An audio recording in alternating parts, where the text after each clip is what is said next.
ఆదిలాబాద్ జిల్లా ఉట్నూర్ ఐటీడీఏ కార్యాలయం ఎదుట రిలే నిరాహార దీక్షలు చేపట్టారు ఆదిమ గిరిజన కోలాం సేవా సంఘం రాష్ట్ర జిల్లా కమిటీ నాయకులు. ఇందిరమ్మ ఇండ్లు నిర్మించుకునేందుకు రోడ్లు మౌలిక సదుపాయాలకు అటవీశాఖ అధికారులు అనుమతులు ఇవ్వాలని డిమాండ్ చేశారు. అటవీశాఖ అధికారులు స్పందించే వరకు తమ పోరాటం ఆపేది లేదని హెచ్చరించారు గిరిజన సంఘం నాయకులు. ఏదైతే మా సమస్య ఉన్నదో ఈ సమస్యను పూర్తిగా కేంద్ర మంత్రులకు, రాష్ట్ర మంత్రులకు, మరి రాష్ట్ర స్థాయి ఉన్నటువంటి అధికారులకు, కేంద్రంలో ఉన్నటువంటి అధికారులకు కూడా మేము నివేదికల ద్వారా సమర్పించడం జరిగింది. కానీ ఆ నివేదికలో భాగంగా గతంలో వాళ్ళు ఇచ్చినటువంటి హామీని ఎక్కడ కూడా మేము వైలేషన్ చేయకుండా మన ఖానాపూర్ మరి శాసనసభ్యులైనటువంటి ఎమ్మెల్యే గారికి కూడా ఈ విషయం చెప్పడం జరిగింది.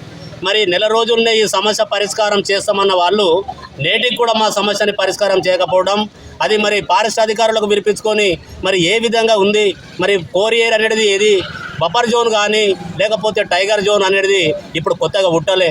ఇవాళ గతంలో బఫర్ జోను కోరియర్ కన్నా ముందడి నుంచి మా గ్రామాలు ఉన్నాయి అని మేము గతంలో నుంచే నివేదికలో చెప్పినాం. కానీ ఆ మాటని వినకుండా ఈ రోజు కూడా మాకు ఆ ఇండ్లు కట్టనీయకుండా పోవడం చాలా దుర్మార్గమైనటువంటి చర్య.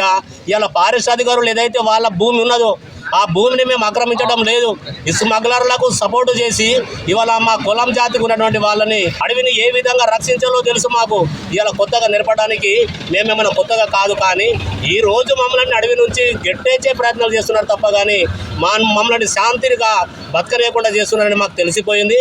ఈ సమస్య ఈ రోజు నుంచి మేము ఎందుకంటే రిలే నిరాదీక్ష ఎందుకు చేస్తున్నామంటే మా సమస్యని పూర్తిగా పరిష్కారం అయ్యేంత వరకు కూడా ఇక్కడ మేము పోలీస్ స్టాఫ్